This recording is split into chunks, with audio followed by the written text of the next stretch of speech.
Hello again, everyone, and welcome to another edition of Big Questions.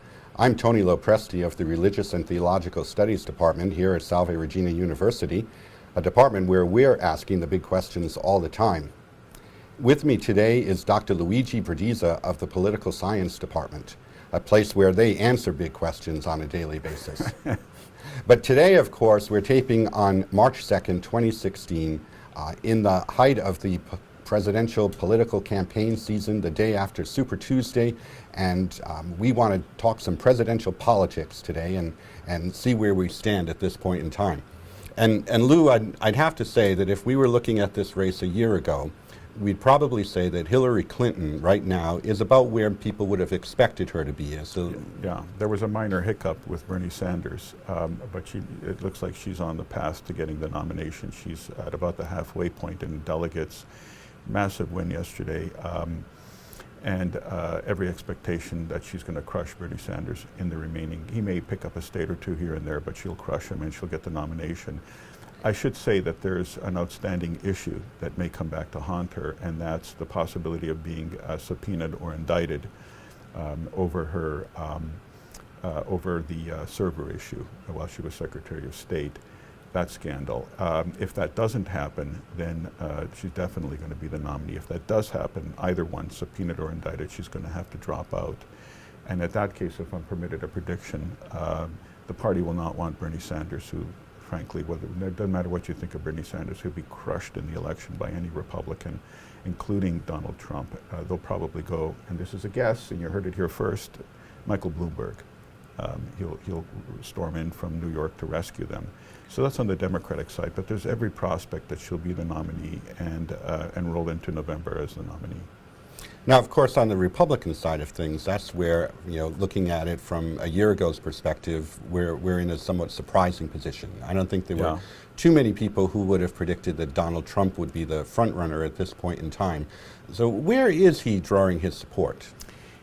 He's getting his support from a much larger group of dissatisfied Americans than anybody suspected existed. Everyone, in every election cycle, you're going to have a group of angry Americans who feel they've been cheated out of the American dream. That's been the case for the entire history of this country.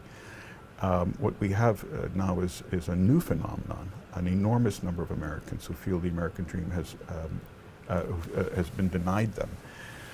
And the reason it's a new phenomenon is because, unlike the Great Depression, the last time we saw really something like this, the leader putting himself forward to save these people and to save the American dream for them is making overtly demagogic appeals. And FDR toyed with demagoguery, but was not actually a demagogue. And he, quite arguable that he tamped down a lot of the demagogic appeals that would otherwise have been made to enormous numbers of unemployed. We have to remember the Great Depression saw 25% unemployment for year after year, a 25% decline in GDP for year after year. In other countries, that's a recipe for revolution. Part of the reason we didn't have one is because of FDR. In the case of Donald Trump, we have an overt demagogic appeal. So who are these people? Yeah, is it basically people who are struggling economically? It is. Part of it is, a large part of it is like, if these people had a prosperous middle class existence, their other complaints on the cultural front, on the immigration front, would be less important. But they don't. So why are they not prospering economically? And to understand that, I'll try to do this as concisely as I can, throw your mind back to the post-World War II period, the 1950s, 60s, and into the 1970s, and ask yourself, how much of an education did you need in order to earn a salary sufficient to raise a family with a middle-class standard of living? And for an enormous number of Americans, the answer was not much. You could get by with a high school diploma and still get a job with GM or US Steel and raise a family. But times have changed, obviously, but times today. have changed. And where are those jobs gone? They've either been mechanized or gone overseas. So, how do you earn? So if you look at America today in the year 2016 and ask yourself, what does it mean financially to live a middle-class existence? Then ask the next question, So what sorts of jobs do you need to do in order to earn that middle class existence? And then a third question, what kind of an education do you need to get those jobs? You find that you really need a college education. You need to be able to think symbolically, abstractly. The go-to guy here is probably Robert Reich, who was Bill Clinton's Commerce Secretary, and who talks about symbolic analysts. These are people who work with ideas, with concepts. Think about, for example, somebody who writes a book. You write a book, it's a tremendous effort.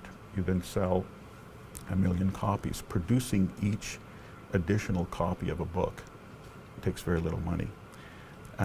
You can see, but you're getting a cut of each book sold. Or software, same economic model. And the point of this is that with an education, you can work with ideas and then multiply the results of those ideas tremendously and be extremely productive. Now compare that to what it's like to work on an assembly line at GM. You put a fan belt on a truck, you put another fan belt on a truck. In order to double your productivity, you have to work twice as long. So go back to this question, how do you make people more productive? In our economy, it means education, and these people are suffering in terms of their education. They don't have much beyond college. They don't have much beyond high school. Some of them have nothing beyond high school. And they're very, very poorly positioned to take advantage of the information economy. And now they've gone year after year after year, underemployed or unemployed, watching the rest of the country pass them by. It can't be their fault. It must be somebody else's fault. And Donald Trump is providing them with scapegoats. It's Mexican immigrants, it's the Chinese, and so forth. So that's really what's underlying his economic appeal. And he's seeing people in all sorts of states. I mean, of course, as you can imagine, there are people like this in pretty much every state of the union, which is why he has such broad support geographically. So overall, now we're left then with an electorate of people who are unemployed, underemployed, uneducated, who are poorly educated. Poorly educated. That's a better way to put it.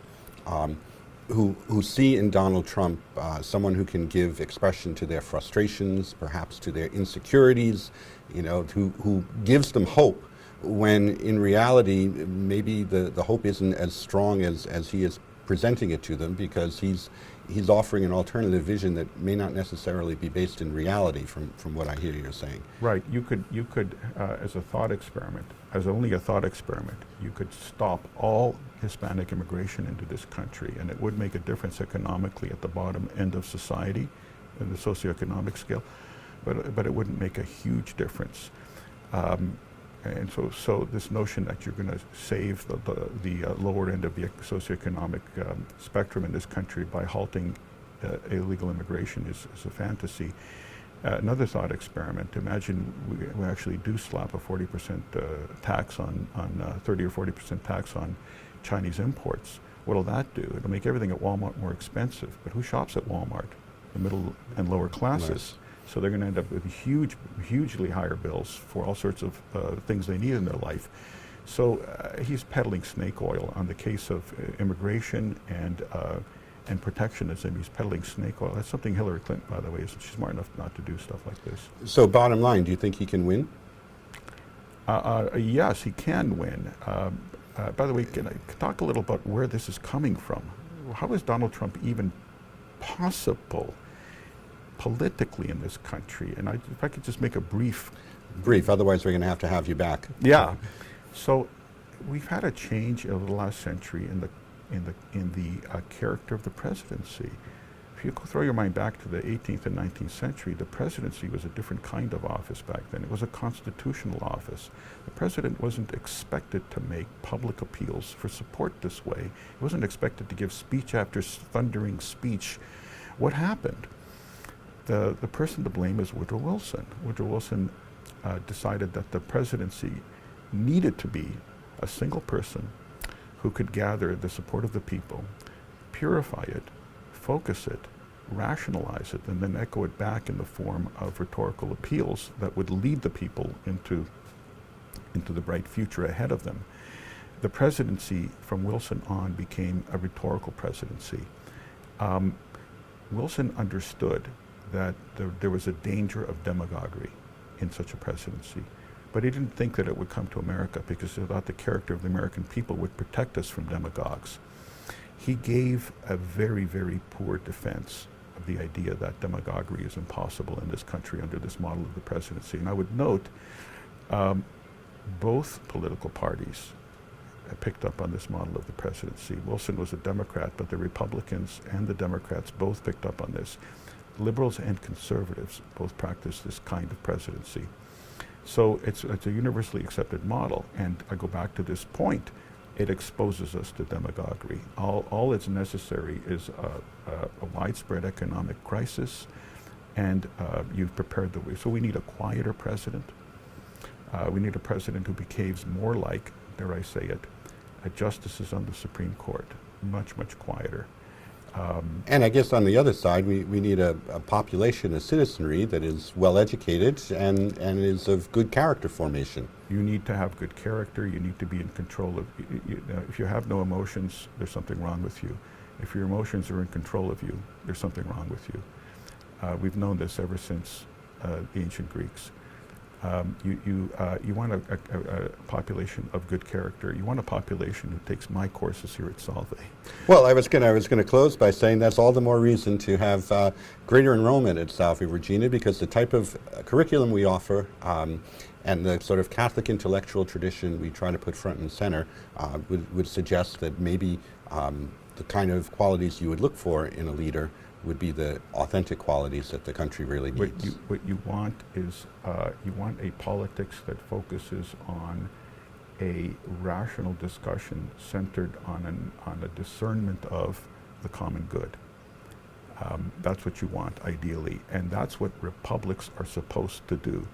They're supposed to give people a political voice, not so they can scream and yell in frustration, but so that they can participate in a rational act of self-government. That's the ideal. Well put, and thank you very much for your observations today. I'd like to invite everyone, of course, to join us again. It's still only March. We've got plenty of politics left to talk before we get to November, and of course, plenty of big questions. So join us again for another episode. Until then, this is Tony LoPresti reminding you that the good life is not so much about living large, but it is about asking the big questions.